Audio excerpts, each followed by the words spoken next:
Хөдөө талбан малаар дүүрэн, хөвчийн ань ангаар бүрэн, хөрсөн дороо эрднэр ариун, хүний хэрэгцээг зам хангасан, яндаж болдгүй далай шиг яасан баян нутаг бай, ямар их хөв заягаар бид нэр эзэн болж дөрвөө гэж гэгэн сайхан дуулуулсан энэ бол даш зөвхөн сэнгээ гой шүлэг. Яг энэ шүлгэнд таацах эрхэм сайхан нутаг болвол Дундгой аймгийн сайхан овоо сумын нутаг, сайхан овоо сумын зан олон минь мөн биднэ.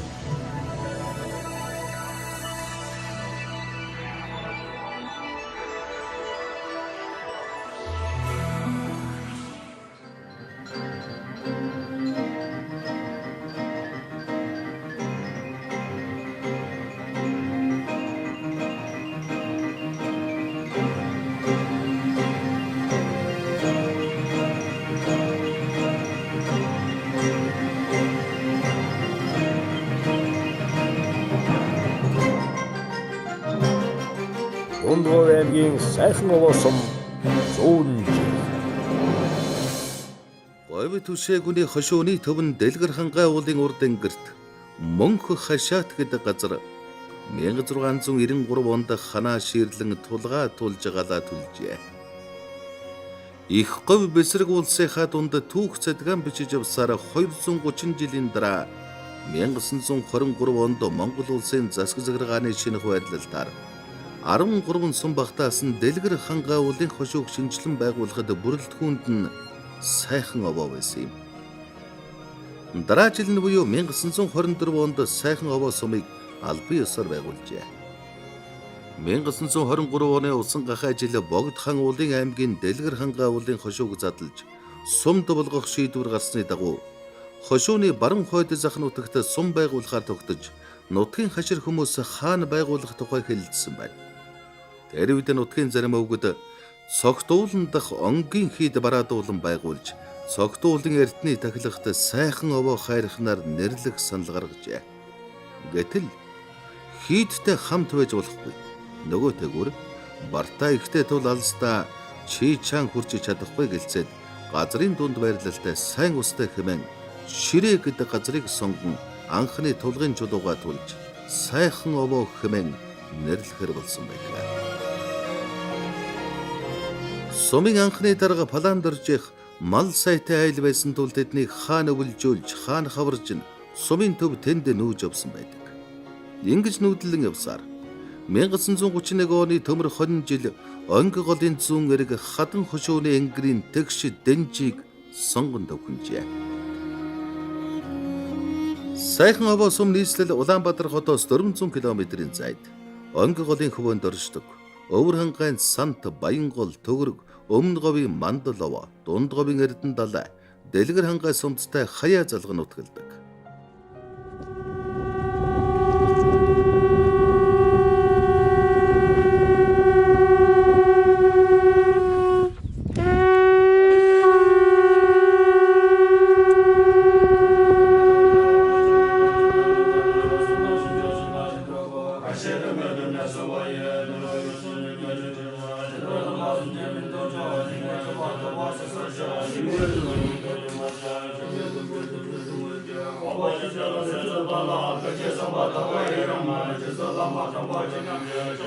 Би өөрөө 2002 онд төрсөн.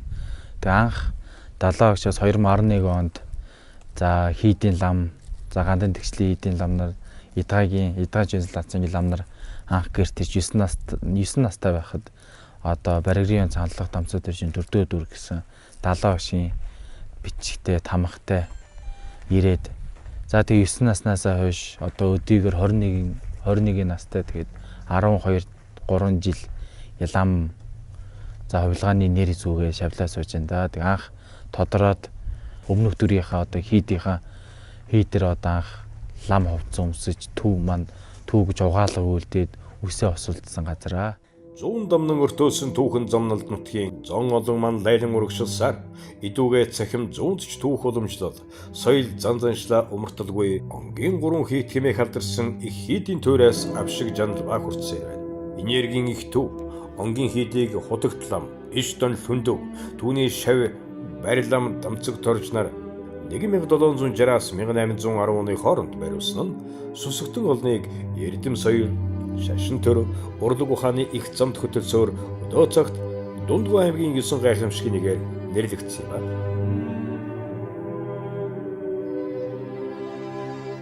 Тэр одоо энэ сууж байгаа энэ бол Онгийн голны дээд хийд буюу Барин ламын Гүндэж Жамбаалын хийд. Тэгээд энэ 17 дугуйтай хийд байсан. Энэ бол Новч мэргэн ноён хотогт гэгэнтэн бол Барин ламыг урд энтгэхт ном үзээд эрэхт нь бол энэ хийд орныг эхлүүлж хамгийн түрүүн тэр баруунтай Найдингийн дугуйн барьж эхэлсэн байсан. Тэгээд лам морилж ирснээс хойш бол энэ хийдээ өргөжүүлээд одоо 17 дугуйтай ийм хийд орон байсан. Урд талынх нь болохоор Хотогт ламын хийд. Энэ дээр бол 9 дугуйтай. Эндээс урагшаа 17 км толготойгоо зэрэг хошуу хурлын хийд гэж байсан. Хошуу тэр нь болохоор манай говь түшээг өнөө хошууны төв хийд нь тэнд байсан. Тэнд болохоор 80 тохой майдэртай байсан. Тэгээ тэнд болохоор энэ хошууны хамбаа нь болохоор энэ Номч мэргэн ноён хотогт бол энэ говь түшээг өнөө хошууныхаа хамбал маань байсан. Тэгээ тэндээ очиж хуралдаа суудаг. Баруун юун дээр болохоор Луванжил бурхан нэг ийм босоогоор бүтээсэн сайхан ингээд онгийн гол руугаа голынхаа усанд толдсон тийм бурхан байлаа. Баруун урт талын одоо 3 шашир дээр тэр бурхан шаширгээ тэн дээр болохоор наашаага 2 хийд рүүгээ харсан цагаан шүрхүүр бурхан байдаг. Энэ хийд орноо хэл амнаас хамгаалсан. Энэ дунд шашир ингээд дөрвөлжин шаширгээд ийм 3 үетэй. Сайхан овоог нь сүм хийдүүд Хотогт хуйлгаадуудаараа их алдартай. Сайхан овоо сумын үл хөдлөх дурсгалууд хүрээ хийдийн төр бүгдэл онгийн голдогож байрлана. Тухайлбал голын хөвөнд говь түшээг үний хошууны алдарт 3 хийд байжээ. Үүний нэг нь Сайхан овоо уулын энгэртвэ. Онгийн хийдийг төвдөр Гүнд Жамбайлан гэдэг бөгөөд хотол өглөгч гэсэн утгатай. Хотогт лам Ишид онлүндөв түүний шав дамцаг дурж нар 1760-аас 1810 оны хооронд энэ хийдийг бариулжээ. Тухайн цаг үед 1000 гаруй лам ховрог шавлан суудаг 28 сүм дугуйтай байсан. Сайхан овоо уулын энгэрийн хад чулууг Нямбайлан ухаж тэгшлээ.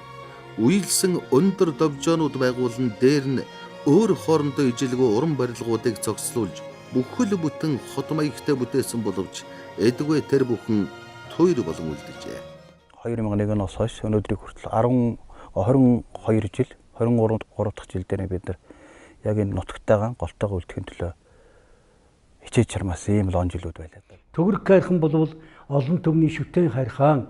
Энэ хайрхныг бол хизээч хүрд зэйтүү хүргэж болохгүй ийм дагшин газар шүү. Тэгээд ерөөсөө бол тасраагүй.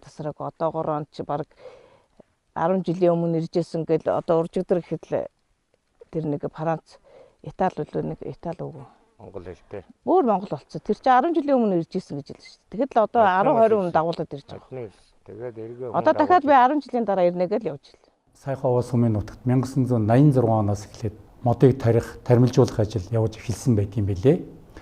Сүүл аймгийн байгаль орчны газрын дарга болсон Базарван дарга гэдэг байгаа. За мөн Гамбат гэдэг санхүүч байгаа. Нэгтлэн бодогч. Энэ хүмүүс Булган аймгийн Баян нуур сумаас 1000 ширхэг чацаргнууд авчирч голын дагуу тармилжуулсан юм байлээ.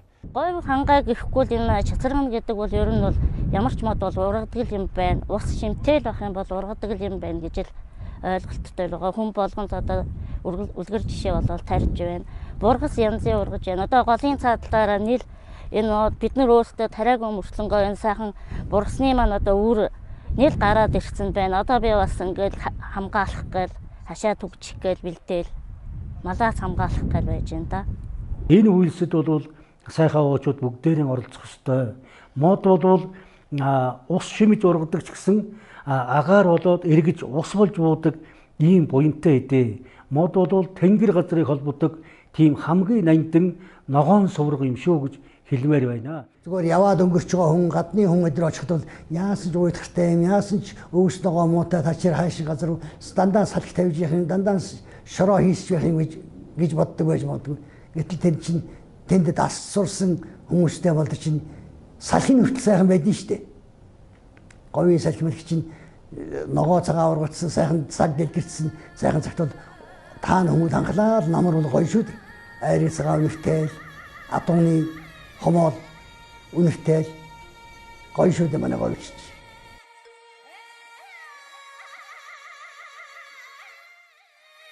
Хангайн дүнгийн хангай нурууны их уусаас их авч тэнүүн говийг зорин урсах номын цэнхэр онголынхаа хөвөөнд сайхан овоочууд таан хүмүүл аг Монгол ус хялган тэмээн хөх ургасан элбэг соргог бэлчээхтэй Эрдэнэт мал сүргээ уламжлалт ухаанаар өсгөн ашиг шимийн хүртэн аж төрж байна. Сайхан сум тэртех 1923 онд дарга нарийн бичиг зарлаг гэсэн 3 хүний бүрэлдэхүүнтэйгээр 2 бор гэртэйгээр үүсгэн байгуулагдажсэн бол өдөөгүй засаг даргын хамгийн газар иргэдийн төлөөлөгчдийн хурал, сургууль цэцэрлэг, эрүүл мэндийн төв, соёлын төв, цаг уур, холбоо гэсэн төрлийн үйлчлэгээний байгууллагатайгаар үйлчлэл ажиллагаагаа маш өргөн дэлгэр ажиллуулан явагдаж байна.